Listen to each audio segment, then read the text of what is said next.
Musical Talk, the UK independent musical theatre podcast. Well, today, folks, we have got an absolute treat for you, a true legend of the stage. I mean, it would be easier to list the things he hasn't done. He's just an absolute gentleman as well. So, ladies and gentlemen, can I please, and my absolute pleasure, to introduce Mr. Bobby Crush. Hurrah! It's so lovely. To do it over Zoom and see your lovely face. It's just Thank you. What a shame that your listeners can't see my lovely face. Oh, I know. So we should do a little video, really, shouldn't we? Pop it on YouTube or something. Perhaps, yeah. But I'm wearing a rather spectacular shirt as well, which I'm very disappointed isn't being seen. Oh, I'm so sorry, and I've not had before, really. I'm so sorry. I know. So I've literally just crawled out of bed, and I'm so sorry. Disgrace. What can you do? Yeah, absolutely. What can you do? So, Bobby, it's just lovely to have you on. You have been on before, and for our listeners that maybe overseas, I mean, everyone in this country is obviously in the UK is going to know who you are, obviously. But for those of you, maybe international listeners that may. I assume they would have actually heard your music because, of course, we'll get onto that in a minute. Listen, Andrew, I'm an international act. I'm out of work all over the world. Ka-ching. No, I've done stuff in Australia and New Zealand and Canada. Oh, lovely. And I've had decent record sales in South Africa and places like that. So I really know you. I'm known outside the UK, but I mean, obviously, this is my biggest audience, the home audience. Yeah, of course. So that's I didn't know that you. So have you? So you toured Australia? That's fantastic. Yeah, I went over there with John Inman. Oh wow! Are you being served? And we went stories. We went out with a variety show, and we played Sydney, Adelaide, Newcastle, and Perth. Oh, so everyone's going to know you all over the world. What am I on? And of course, I took Liberace to New Zealand as well. So that was. We'll get on to the Liberace show later on. Indeed. I want to talk to you about that. Fabulous. So let's start at the beginning. Opnox. I was on a television talent show at the age of 18 called Opportunity Knocks, which was like a forerunner to things like Britain's Got Talent and The X Factor and what have you. And it was one of the most popular shows of the day, and regularly got audiences of 14 or 15 million people. Wow. Because, of course, you have to remember that in the early 70s, we only had like 3 stations. There was ITV, BBC One, and BBC Two. So the audience wasn't split like it is now. You have so much choice nowadays that a television company like ITV will think that they're doing really well if they get an audience of 8 or 9 million. But we were getting almost double that in the good old days. So anyway, the premise of Opportunity Knocks is that they introduce new acts, and it was in the days before telephone voting. People had to send in postcards. Wow. Like you. And what happened is that if you got enough postcards, you came back the following week, and then you continued to come back week after week until somebody else knocked you out. And I came back for 7 weeks in a row, which was a fantastic start to a career, because it was from that I got my first recording contract and my first management contracts and everything. So it was a wonderful launching pad. Yeah, absolutely wonderful. I mean, your career, I was reading your biography. It's incredible, the things you've done. It's across all the formats, television, radio. You've written, your biggest single. I think we should maybe have a little talk about that. Do you know what? Absolutely, yeah. I actually had to sing it last year. I did a voiceover for a show, and I had to sing that song because I was doing a voiceover for a bird. And singing I wish I could fly way up to the sky. Yes. Yeah. Tell us about that, because that's probably the biggest. Right. Did you say? I've never had a top 10 single as a performer, but I've had a top 5 record as a composer, and that was for my good mate Keith Harris. Who, for those that don't know Keith Harris, he was a ventriloquist and had a very cute prop called Orville, who was like a little green duck Yeah. who didn't have a mummy and daddy, and he couldn't fly, and he was very sweet and what have you. And Keith was very popular. Oh, I'm being shown a picture of Keith and Orville even as we speak. That's my partner. That's my fiance. No, meeting Orville. Yeah, her dad worked for the Star, Sheffield newspaper, the Star, and Right. got a meeting, and she was so scared. Look, bless her. Oh, how wonderful! That's What a souvenir. Yeah, I just spotted that at the corner of my eye and thought, oh, I'll show you that. Yeah, he was a wonderful performer, wasn't he? He was very, very popular. I mean, I'd known Keith since the mid '70s when he just worked with a monkey puppet called Cuddles. Orville came along a little bit later and surpassed Cuddles in terms of popularity and everything. And Keith was given his own television series on the BBC, and prior to him doing the series, he and I were in the summer season in Scarborough, and BBC Records had said to Keith that if he could find a suitable song to cover, they would put out a single to coincide with his series going out. So what he did initially is that he took some old songs and tried to adapt them for the duck, and realized that it wasn't working.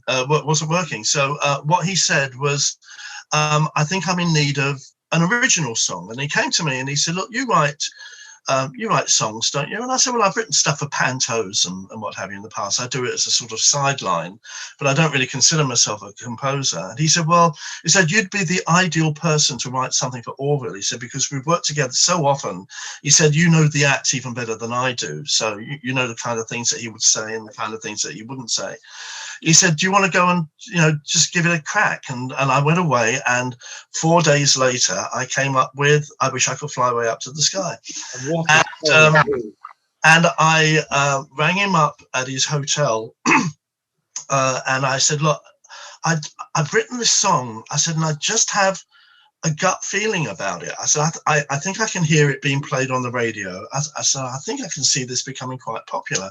I said, come into the theatre a little earlier tonight, way before the half, so that I can demo it for you. And he came in, and I sat down at the piano, and I did both voices. I did Keith's voice and I did Orville's voice, and demoed the song for him. And he said, you know what? He said, that is absolutely perfect. Yeah. He said, let's have a crack at making a studio demo, which we did. We went into a little studio in Scarborough, yes, it was Scarborough, because we were at the Opera House.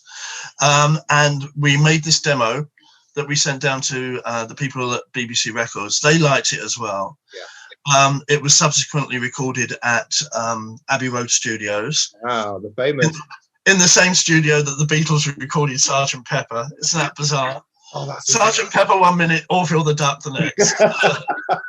What wonderful. Yeah, and it was released. It was released in time for Christmas. And of course, most Christmases, there's at least one novelty song that sort of breaks through, which probably wouldn't have worked any other time of the year. But in our case, a lot of people bought the Orville record to put in the kids' Christmas stockings and all of that. Anyway, the upshot of it all is that it was a huge hit, got to number 4, sold 350,000 copies, bought us both silver discs, and it paid off my mortgage. Hurrah! Wonderful. That's my accountant to this day says it's the best 4 days' work that I ever did. So I agree. But he was a lovely chap, and one of my closest friends. I mean, one of his daughters is my goddaughter, and it was very sad that we lost him a few years ago. And he was only like 67. He was a cancer victim, unfortunately, but great bloke, really nice. I had the single actually when I was young. I had it in my record collection. I remember it very clearly. I saw him actually do this. Funnily enough, he did an adult show, like an over 18s version. Yeah, he used to tour the universities with it and everything. Yeah. I saw him in a male lap dancing club in Birmingham. You know what? He was brilliant. It was so funny, honestly. And this place was called Tricky Dickies. it was hen, bachelorette hen parties to go and see men. Well, back in the sort of 90s and early 2000s, there were quite a lot of acts who saw the potential of, taking what previously had been a very clean and straightforward act and roughing it up a bit and taking it to unis, and playing to people who might have remembered Orville when they were a kid, but now as a grown up had the grown up version, and they thought it was a hoot. He did very well with that. It was very. I mean, you can imagine a hen party that they're there to see naked men, and all of a sudden, Orville the Duck. Orville the Duck comes on. I mean, a bit of green fluff. It's absolutely brilliant. Anyway, let's leave that. He was a wonderful. But it was it's a real highlight. I mean, people joke about it because it's been voted before now by readers of red top newspapers as one of the worst records ever to make the top 10. But I cried all the way, as Liberace would say, I cried all the way to the bank. Absolutely.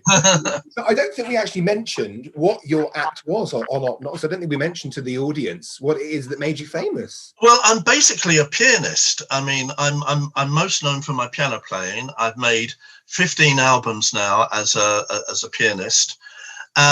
But I've kind of diversified throughout my career. Mine has not been an orthodox career by any stretch of the imagination, because I've put my fingers in so many different pies over the years. But I always realized that the way to have a lengthy career in show business is to do different things, So within a year of my first fame from Opportunity Knocks, I got offered my first pantomime, and I realized that the piano playing alone wasn't going to see me through. I had to do dialogue, I had to sing, I had to dance. So I went to lessons for all of those things. I took it seriously, and I thought that by so doing I could stick around longer than a lot of Opportunity Knocks acts, because a lot of them had a good first year or 18 months and then kind of disappeared into the ether. But I'm still here, and next year I celebrate 50 years in show business. So I've managed to hang on in there. Absolutely. I mean, I remember the first time I met you, I was so excited. We were doing pantomime together in Barnstable, weren't we? Barnstable. You were Gaston to my Dame Ethel. Oh, the Dame. It was marvelous. It was so good. When they brought the piano on and you did the rock and roll medley, that was just one of the highlights of the show.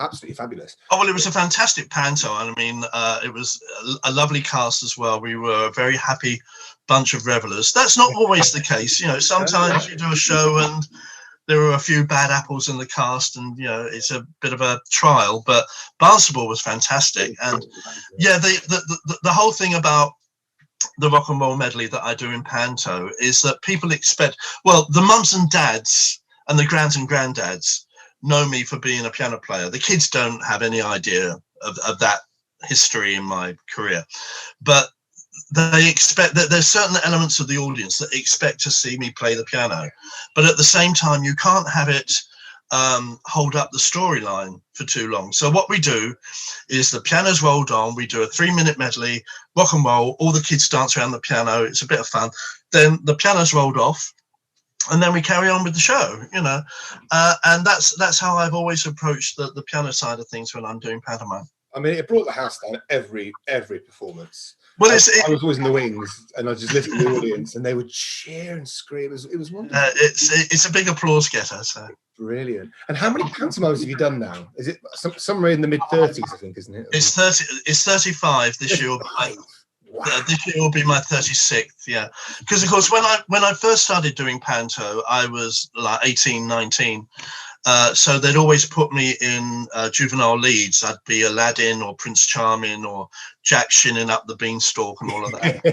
As you get older, you can't get away with that anymore. It's unseemly.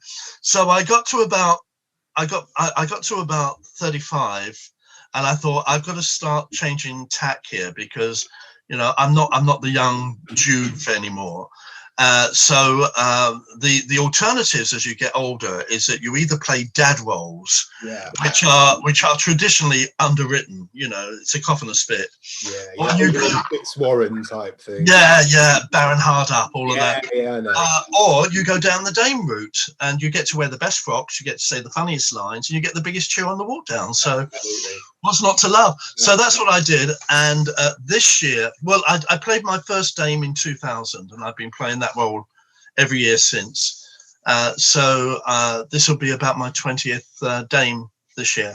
Yeah, and a true legend of panto, you know you are. Thank you. Well, I'm very chuffed that I was entered into the Panto Archive Hall of Fame this year. Oh yes, I saw that on Facebook. Yeah. They just allow one person every year to be inducted, and I think the initial inductee was Christopher Biggins. Wow. And they've gone on to put people like Gary Wilmot and Sue Pollard and the Crank. Exactly. Both of them. And anyway, the 2021 inductee was Bobby Crush. So I was very chuffed at that. Congratulations, Bobby. Thank you. Well, I didn't know quite what was going on, because they got in touch with me and they said, can you just provide us with a full list of all the pantos that you've done since day one? And I thought it was just for archive purposes, but it was that they had it in mind to give me this little honour. So it was lovely. Yeah, and it was a nice way of starting the new year, because of course we've all had such a horrible year this past year where none of us have been able to do anything. So it was just nice to be remembered. Oh, it's fantastic. And I like that they bill you as star of the London Palladium, which I just think is such a special thing to put on a poster. Well, I think that's in recognition of the fact that I've done 3 seasons there in the past, and I've also done odd concert dates there. And there used to be a roll of honour at the Palladium stage door, which I was a part of. It's since been taken down, because they've now put at the stage door this big screen affair that only mentions about a dozen people. But the previous thing that was in its place was a much more full listing of people that have appeared at the theatre. And of course, my connection with the Palladium goes even further back, because my first job on leaving school was to be the office boy for Leslie Grade Limited, and Leslie Grade used to put a lot of the shows into the Palladium. So I used to go there and deliver wages and packages and what have you in my office boy capacity. And then you scroll on a year when I get my TV break, and then suddenly I'm on that stage. Fantastic. It's weird. It's like a fairy tale. I mean, I'm writing my autobiography at the moment. And as luck would have it, I've kept diaries since the early 70s, so it's helping me to remember a lot of things. But I mean, I look back and I think that I really was in the right place at the right time. You know, so much of our business is to do with luck. Yeah. Listen, I'm realistic. I mean, I know that there are probably countless people out there that play the piano even better than I do, but I was lucky to be seen by the right people at the right time, and here I am now. But fantastic career you've had. I mean, it's who got. Can you just to indulge me? Can you just drop a few names of you work with at the London Palladium? Well, at the Palladium. Yeah. Well, yeah. Well, my first season was supporting Jack Jones. Wow. The second one was supporting Hollywood movie star Victor Moan. And the third and most memorable of the seasons, I was the support act for Julie Andrews. Wow. Dame Julie Andrews. Julie Andrews. Wow. And it was fantastic. And she was lovely. She was actually the nicest of the 3 headliners that I worked with. She was delightful. I've got your biography in front of me, and it literally lists them in that order as well. Yeah. Then I've been back to the Palladium since to do concerts with people like Gene Pitney, and I did a tribute to Russ Conway there, and I did the tribute to Danny LaRue there, and it's just, I mean, it's a magnificent theatre, and everyone that plays it says the same thing, which is that it's, you know, there's no way comparable. I was very lucky that was my last West End show before I retired as a dancer, like from dancing. I did the Wizard of Oz. Which show did you do? Wizard of Oz. With Crawford, with Michael Crawford. Yeah, and then we had Russell Grant. Yeah, Russell Grant came in. Yeah, fabulous.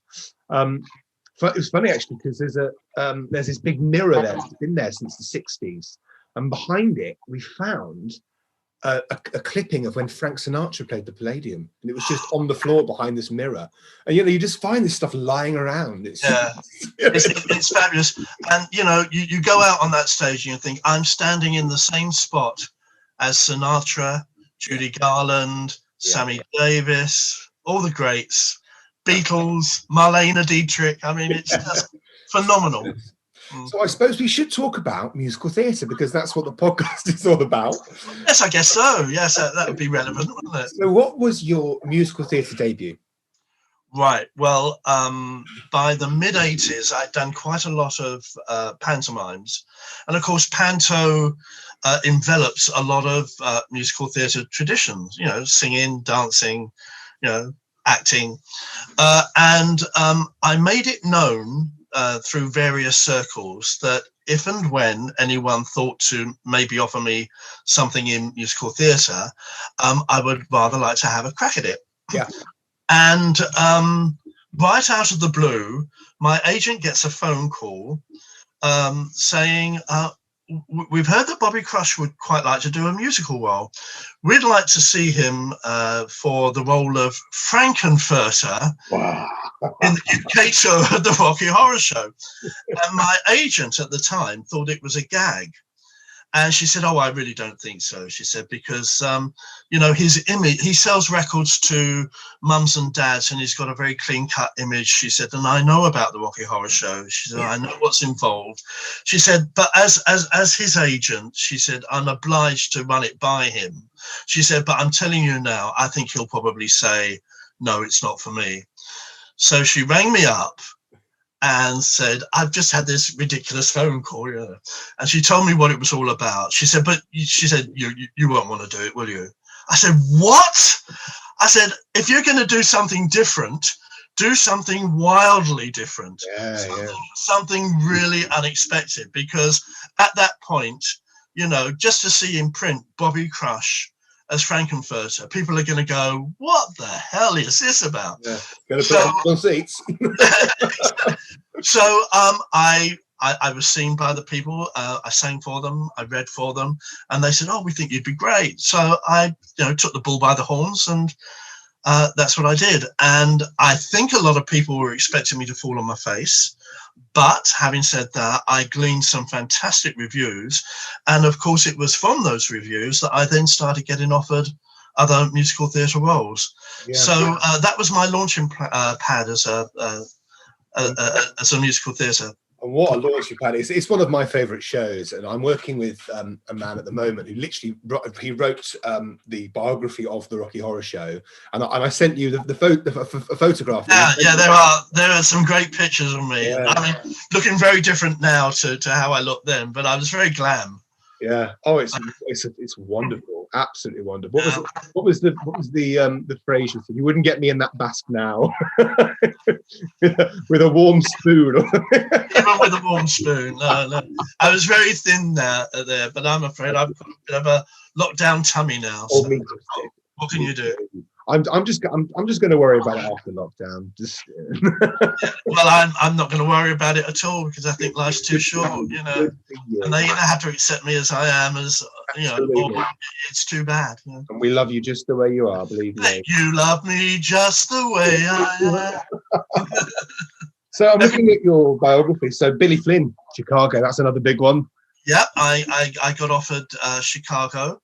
But I did it before the big revival, when they started doing it in a more sort of concert version. Yeah. I did a full-blown version of it, and I played Billy Flynn. And I don't know whether you ever used to watch Prisoner Cell Block H. Oh God, yeah, I used to watch it late night. Val Lehman, who played Big B, was my Mama Morton. Wow, that's awesome. So that was interesting casting, and I love that, because I'm a big Kander and Ebb fan. So to be in a Kander and Ebb show was just fantastic. Yeah. So I played Billy Flynn in Chicago. I played Vernon Gersh in They're Playing Our Song, the Marvin Hamlish Carol Bayer Sager musical. Wonderful. I did Pump Boys and Dinettes, which is like a country music. It started off as an off-Broadway show and then went on to Broadway. Came here to London for a short while, so I was a part of that. And the most recent musical that I've done is Summer Holiday. Lovely. With Ray Quinn, where I played Jerry the agent. Oh. And I loved that. And I stayed for 4 months with that on the road. Lovely. It's a lovely show. Just lovely. Well, it's a great show in terms of the feel-good factor, because there's nothing in it. They're not out to educate in Summer Holiday. They're out to entertain. Yeah. And we got an enormous amount of support from Cliff Richard fans, who didn't seem to mind that Cliff wasn't attached to the project, but you know, the fact that we were recreating all his old hits and everything. And I have to say that Ray was a revelation, because I'd only ever seen him on X Factor, so I didn't know what his capabilities were. But my God, he's a grafter, and he's a real triple threat. He's a lovely little dancer, nice little actor, sings well, very personable. Yeah, he, funnily enough, he used to live on the floor below me in my block of flats in London when I lived in London. Right. But I never actually said hello to him. I don't know why. Oh, he lived below me. He's a nice lad, and he came to us directly from the Dancing on Ice tour. Yeah, because he's a great little ice skater as well. And as a result of the Dancing on Ice tour, he missed the first week of rehearsals, so his rehearsal time with us was very limited. But came into the rehearsal room word perfect, because he'd obviously crammed it all while he was out on the road with the other show. And I admired that, because I love people that do their homework, and I love people that take it seriously. You know, it has to be said that, you know, I do find that in some of the cases, you know, the bane of my life is to go and see a show and open up a program, and all the little bits of paper come down saying the role of so-and-so will be played by so-and-so, the role of so-and-so will be played. And, you know, it would appear that in my day, we were a little bit more sturdy, you know. people, you know, drop out of a show now because they've got a little tickle, or, you know, they've got a runny nose or whatever. And, you know, I'm a great believer of the show must go on, and Ray is part of the new breed that have that kind of spirit as well, and I like that a lot. That's wonderful. It's good. That's so lovely to hear. Absolutely lovely. So yeah, and apart from the shows that I've been in, of course, all my life I've been a huge musical theatre fan. I was taken to my first musical when I was 13. I went to see Juliet Prowse in Sweet Charity at the Prince of Wales. And the lights went down and the orchestra struck up, and I thought, oh, this is a bit good. I like this. I like this. I want more of this. And I go and see everything and anything. You know, I'm a huge fan of the genre. Yeah. Oh, that's lovely. What's your favourite show? Would you say? Have you got a favourite? Absolutely. Yeah, without a single doubt. Follies. Oh, brilliant. And the reason that I love Follies is because there are so many different musical styles in that show. You've got vaudeville, you've got heartrending ballads, you've got playful comedy songs, you've got point numbers, and I just love it. And I've seen it in so many different guises over the years, and it's my favorite score. And my three favorites are Follies, Sunset Boulevard, which I think was the best thing that Lloyd Webber ever wrote, and I do love Guys and Dolls as well. Oh, it's such a good show. I got to choreograph it. I was some of it, sort of with the youth theatre I worked with last year, and it's just you forget the numbers almost. If I were a belle, sit down, you rock in the boat, I'd be a lady. Yeah, I mean, that was from a time when you would leave a theatre and all these songs would remain in your head. The one thing that I do find now going to see modern day musicals is it's very rare that you take one of the songs away with you. The songs fit the story and moves moves the story along and what have you. But they don't always do. I love Jerry Herman for that reason. He always gave you stuff to take away with you. Yeah, La Cage aux Folles. I think that's I love La Cage. I think that's my favourite score. I'd love to have played Alban. Oh, you'd be fabulous. It's probably a little bit too late in the day now, but you'd make a fabulous Alban. I'd love to do it. I'd love to do it. But that one. We'll see. If ever you hear of somebody that's looking for an Alban, oh yes, let them know. Send them my way. Got just the person. Oh, that's lovely. But yeah, so Sondheim, of course, absolute genius. Yeah, West Side Story for me. As I say, if push comes to shove, I will always say that Follies is my favourite score. Yeah. Oh, it's fabulous. For me, it's always West Side Story. I don't know. I love it. That. Oh, well, that's a work of genius as well. And I've just started putting Maria into my act. Oh, I'm doing it now. Yeah. I have to say, it's Kaz. and the dog. I just saw the dog go by as well. Well, so for those of you that I wonder what's going on, my lovely fiance just walked in the room with the dog. Just distract, and of course she's always a distraction. But we love her for that. Just going back to West Side Story. Last year I was lucky enough to spend some time in New York, and I saw the new Broadway version. Wow. Which I have to say I hated. Oh, really? Yes, because they've played around with it too much. They've made it modern day and dropped songs out of the sky. No, I Feel Pretty. That's gone. The Jim Ballet's gone. Somebody's come in and reimagined the whole thing, and I really was very, very disappointed. The music still sounded great, but the staging of it was just too weird for my liking. And the rape scene was very graphic, which I thought was unnecessary. I think a lot of it was done for shock value. Yeah. But yeah, I was in New York in February last year, and just 2 weeks later, everything closed down because of COVID. So my timing was brilliant, and I managed to see 8 shows in 6 days. Wow. What was your favorite? I saw Ain't Too Proud to Beg, which is the Temptations musical. Yeah. I saw Moulin Rouge. Oh, wow. I saw Frozen. I saw West Side Story, Hadestown, and Beetlejuice, and 2 plays. Yeah, Beetlejuice. I have to say, I listened to the soundtrack of that. I used to listen to it all the time when I used to drive to work. Wonderful score. I thought it was absolutely brilliant. The opening number is fantastic. Absolutely brilliant, isn't it? Yeah. I quite enjoyed that. The only thing that I didn't enjoy about Beetlejuice is that it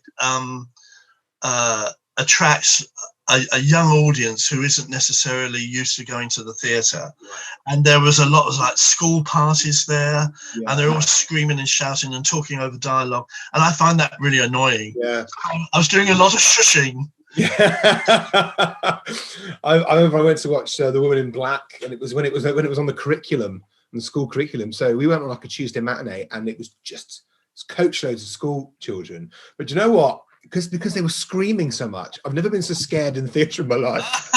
I knew what was going to happen in the show. I'd seen it before, but I was just screaming because all of a sudden everyone was screaming around me. Yeah, it's funny. Anyway, I must let you go. It's been lovely to talk to you. Yeah, I mean, thank you. We're running at about half. Well, yeah, we'd like to keep them a bit short and sweet. And, okay. And hopefully we can get you back on again. Yes, absolutely. There's lots of areas that we haven't covered, but we've covered the most important stuff because, as you say, you are a musical theatre podcast. We didn't mention the Liberace show, which I did actually want to mention. Sorry, my fault. Okay. Very briefly, big fan of Liberace ever since I was a kid. Got the opportunity to do a Liberace project, which was like a recreation of his old nightclub act and what have you. So we took that out as a sort of variety show. And then the writer, Julian Wolford, decided that he would pen me a one-man show about Liberace, which covered his whole life. And it was called Liberace Live in Heaven, which was an imagination of Liberace's impact on heaven when he dies in 1987 and goes upstairs. And he's met at the gates, the pearly gates by St. Peter, who was voiced for us by Stephen Fry. Wow. And he's not sure whether he should let Liberace in because they've already got their fill of pianists. They've got George Gershwin up there already. They've got Chopin, they've got Mozart. Why do we need you? So Liberace has to sort of plead his case. And it was great fun. And I did it in London for a while at the Leicester Square Theatre. And we took it to the Edinburgh Festival. And then we did 4 weeks touring in New Zealand with it as well. So, and of course, when I did the TV show, Last Laugh in Vegas, they asked me to recreate it for that show as well. So Liberace's figured quite strongly in my recent life. Yeah, it was great. Yeah, that Last Laugh in Vegas, it was ITV, wasn't it? Yes, it was. Yeah. I was every week. I couldn't wait. I was going, "God, Bobby Crusher." Well, for those that didn't see it, what they did is they got 8 well-known acts from the 1970s and 80s who had never played in America before, and including myself. And they flew us out to Vegas. We all lived in a big mansion together. And the culmination of it all was that we did a big show at the Orleans showroom. Wow. And made our Vegas debuts. And it was quite an experience. It was wonderful. I mean, at that point, I was, 64, 65. And you get to a point in your career and you think, well, Vegas is never going to happen. and then you get a phone call out of the blue. So, I mean, that's the magic of this business. You never, ever know what's waiting around the corner. Yeah, that's wonderful. That's wonderful. I think that's a lovely place to leave it. Absolutely. I'll get if I go on too long, I'll get told off. Okay. Well, let's call a halt here. I don't want you to get into trouble. Okay. I could talk to you, but honestly, but what I used to sit in your dressing room pretty much once a show. I'd find my way in there just so I could have a quick chat. Well, I've covered a lot of ground. As I say, it's been an interesting career. I've loved every minute of it, and it's all been, an adventure. Yeah. Which continues. Yes. Oh, well, yeah, exactly. Keep in touch with us, and anything you're doing, we'll mention on the podcast. And your autobiography is coming out probably next year. Well, the plan is to get it out for the autumn of next year to coincide with. Well, my TV debut was September the 18th, 1972. Wow. So on September the 18th, 2022, I will have been 50 years in the business, and that's the date that we're aiming for. Lovely. Well, if you'd like to come on again next year to plug it, that would be fantastic.